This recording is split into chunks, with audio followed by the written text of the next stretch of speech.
Okay, we're on Megillah, Perek Bet, Mishnah Aleph. First Mishnah, second chapter of Megillah. We now stop with the Ein Bains and we go back to actually reading the Megillah, Megillat Esther. Says the Mishnah, HaKoreta Megillah lemafreya lo yatsa. Lemafreya means retroactively, but here it means out of order. I.e., if I read chapter 7, chapter 1, then chapter 3, but I then read the whole Megillah. No. Lo yatsa. Why? The Bartunah says. Dichtiv, it says in Megillah, Vayamim ha'ela nizkerim v'nasim. These days should be remembered and done. You can't do time backwards. You can't do the 15th day before the 14th day. Similarly, you have to read it in order in the way that it was written. But similarly, if you read it al peh, meaning you just knew it by heart, or targum b'chol lashon, you read a translation in any language, lo yatsa. You're not yotzei. Now we're going to quantify this because let's read the next part of the Mishnah. Aval kurin ota lo azot belaz. But people who speak lo azi, i.e., in this case they meant Greek, but it means in any language, okay? But no, not Greek. I'm sorry. It means any language. Let's say in English.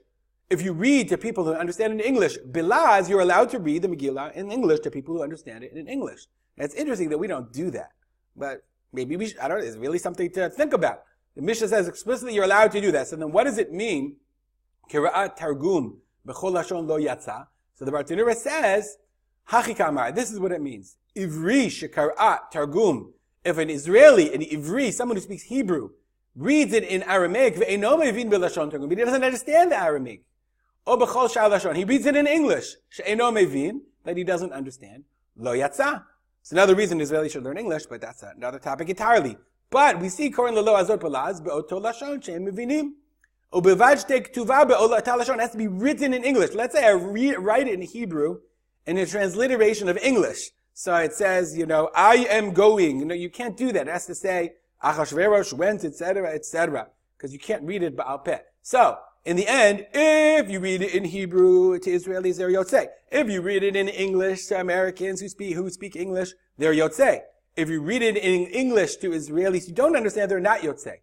But, v'halo'ez sheshama ashurit yatsa. Lo'ez, someone who speaks another language, an American who heard ashurit, the Hebrew, yatsa. He is yotzei because if you heard it in the original language, in Lashon HaKodesh, you are yotzei. That's considered, even though he doesn't understand the actual words. Which raises an interesting question. We always do it in Hebrew, but maybe, would it be better to read the Megillah for people in English who only understand English in English? It's a really interesting question. Why don't we ever consider that? Stop here. Dedicate our learning to the memory of my father, Rav Simcha Ben Yisrael Kalman. Have a good day.